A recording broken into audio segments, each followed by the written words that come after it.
सुनाओ सारी जनता साहेबवा के गारी सुनाओ।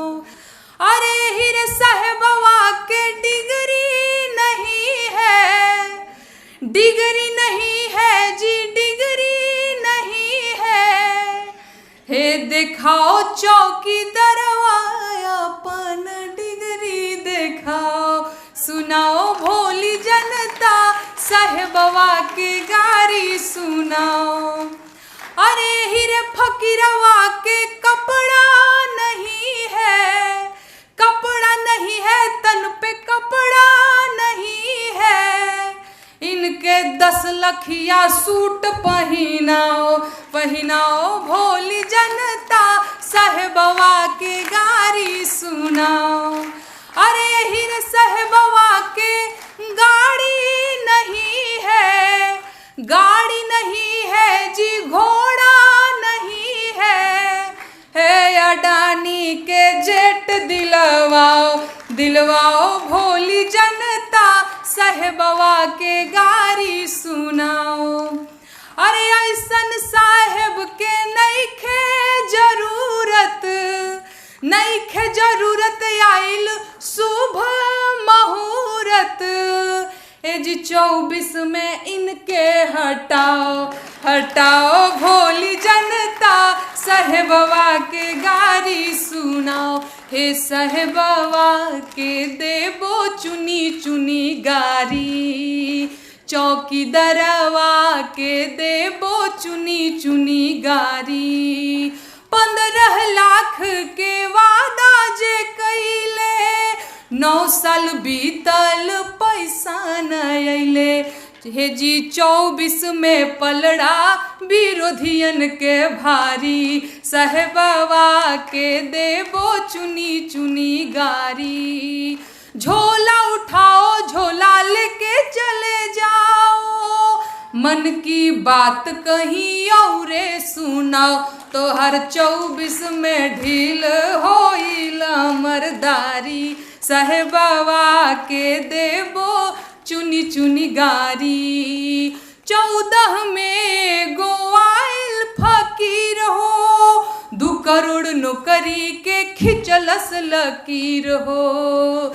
ए जी नौकरी ना चकरी बढ़ल बेरोजगारी, साहेबवा के देबो चुनी चुनी गारी। भोजपुरी लोकगीत लिखती हूँ, गाती हूँ, और आप लोगों को पता ही होगा वर्तमान में भोजपुरी की क्या स्थिति है। भोजपुरी में अब तक मुझे लग रहा है कि महिला विरोधी गीत ही बने हैं। लगाई दे चोलिया के हुक राजा जी, तो हर लहंगा उठा दे रिमोट से। हाँ, यही सच्चाई है। वो गाने वाले लोग अलग बात है कि आज सत्ता में बैठे ये बताते हैं कि हमने गलत किया है, या फिर ये सारी। मैं क्योंकि मैं गीत गाती हूँ, बोलना बहुत आता नहीं है मुझे, तो मैं 2-4 गीत ही सुनाऊंगी जो मैंने महिलाओं के लिए लिखे हैं। महिलाओं का संगठन होता है, महिलाओं का सम्मेलन होता है, तो वहां जाने के लिए मैं सच में बड़ी एक्साइटेड होती हूँ। मुझे लगता है कौन क्या पहना होगा, उनका साड़ी कैसा लागत रहे, उनका हेयर स्टाइल कैसा था, उन्होंने कैसा टैटू कराया था। अच्छा, ये मेरे मन की बात है, लेकिन मैं भोजपुरी से आती हूँ, मैं बिहार से आती हूँ, मैं भोजपुरी गीत गाती हूँ। वहाँ की गाँव देहात की एक महिला जो बहुत फ्रस्ट्रेट है, उसके बेटे की नौकरी नहीं लग रही है, पति बेरोजगार है, और उसको समझ में नहीं आ रहा क्या करना है। गांव में भी 1-2 बीघा खेत बाड़ी है, समझ में नहीं आ रहा है। बस उसको इतना पता है कि 2014 में कोई आया था और बड़ी बड़ी बातें करके गया था, और अभी 2023 आ गया, कुछ हुआ नहीं। उसके मन के भाव क्या है मैंने भोजपुरी में लिखे हैं, मैं सुना रही हूँ। मेरे साथ आप लोग भी सुनाइएगा। सुनाओ सारी जनता साहेबवा के गारी सुनाओ। अच्छा, भोजपुरी में आप लोग जानते होंगे गारी की भी विधा है। राम जी जब ब्याह करने मिथिला गए थे तो सखियों ने गारी गाया था, अवध की नारी है बड़की, खूब गरियाया था। तो मैंने साहेबवा के लिए गारी लिखा है, मैं वो सुनाती हूँ। हे साहेबवा सुनाओ सारी जनता साहेबवा के गारी सुनाओ। एक और गीत सुनाती हूँ। अरे भीख नाही हक सरकार मांगीला, भीख नाही हक सरकार मांगीला, बेरोजगार बानी साहेब रोजगार मांगीला, बेरोजगार। अच्छा, इतना सोफिस्टिकेटेड बनने की जरूरत नहीं है, थाली भी नहीं बजा रहे, गुनगुना भी नहीं रहे हैं आप लोग। ऐसे में कैसे गा पाऊंगी महाराज, थोड़ा ऊर्जा दिखाइए आप लोग भी। अरे भीख नाही हक सरकार मांगीला, भीख नाही हक सरकार मांगीला, बेरोजगार बानी साहेब रोजगार मांगीला। अरे 2 करोड़ नौकरी देवे के रहे वादा, कहत रहल कि रोजगार मिली ज्यादा। सुना, नून तेल पैसा ना उधार मांगीला, खेत बारी जमीन ना बधार मांगीला, बेरोजगार बानी साहेब रोजगार मांगीला। अरे पढ़त पढ़त, आप लोगों के लिए जो नौजवान बैठे हुए हैं, अरे पढ़त पढ़त झरी गईले चानी पर के बार, नौकरी कहिया मिली। अरे पढ़त पढ़त झरी गईले चानी पर के बार, नौकरी कहिया मिली। दूलरुआ बबुआ भैले भार, नौकरी कहिया मिली। अरे भीख नाही हक सरकार मांगीला, भीख नाही हक सरकार मांगीला, बेरोजगार बानी साहेब रोजगार मांगीला। अरे देश के इकोनॉमी के बैठ गईल भट्ठा, आँख खोल देख मलिकार हुए झूठा, खेत बारी जमीना बधार मांगीला, बेरोजगार बानी साहेब रोजगार मांगीला। अरे उमर अधी आइल भइल जवानिया बेकार, नौकरी कहिया मिली। उमर अधी आइल भइल जवानिया बेकार, नौकरी कहिया मिली। नवहा धुने ले का पार, नौकरी कहिया मिली। एक बार मैं बोलूंगी, हमके चाहिए ना कुछ और, तो आप लोग रोजगार चाहिए बोलिएगा, ठीक है? मेरा साथ दीजिएगा। हमके चाही ना कुछ और, रोजगार चाही। हमके चाही ना कुछ और, रोजगार चाही। हमके चाही ना कुछ और, रोजगार चाही। इतना धीरे ही अपने घर पे बोलते कि खा पी के नहीं आए हैं आप लोग। हमके चाही ना कुछ और, रोजगार चाही। हमके चाही ना कुछ और, रोजगार चाही।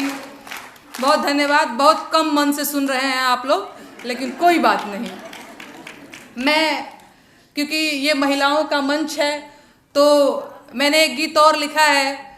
सास पतो एक दिन झगड़ा कर लिए, तो सास ने कहा कि बहुत लड़ाकिन बड़ू तू, बहुत चढ़बाक बड़ू तू। भोजपुरी में ऐसे ही बोला जाता है, अगर आप लोग भोजपुरी समझते होंगे तो हमारे नियन तनी ढीठ पतो रहल हुई। तो उसने बोला कि हम खाली मर्दे ले झगड़ा ना करब, हम केवल मर्द से नहीं लड़ेंगे, हम केवल ससुर से नहीं लड़ेंगे, भसुर से नहीं लड़ेंगे, हम केवल सास से नहीं लड़ेंगे, हम चुनाव भी लड़ेंगे।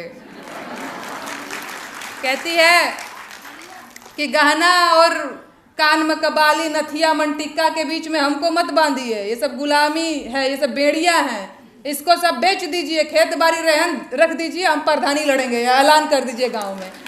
कहती क्या है? मैंने गीत लिखा है, आज से 1.5 साल पहले लिखा था, आप लोग सुनिएगा। अरे गहना बेचदा, गुड़िया बेचदा, हरवा बेचदा, चूड़िया बेचदा, खेतवा धाईदा, रेहन बलम परधानी लड़ब, पिया हो परधाइन बनब। गहना बेचदा, गुड़िया बेचदा, हरवा बेचदा, चूड़िया बेचदा, खेतवा धाईदा, रेहन बलम परधानी लड़ब, पिया हो परधाइन बनब। मन में का भाव बा? अरे जितला के बाद हमार बैंकवा के खाता चरचराई हो। सुना, गौवा जवार चाहे केतनो खिसियाई कचकचाई हो। भाव न देह भाव काल में रहब, भाव न देह भाव काल में रहब, सिल्क सड़िया पहन बलम परधानी लड़ब, पिया हो परधाइन बनब।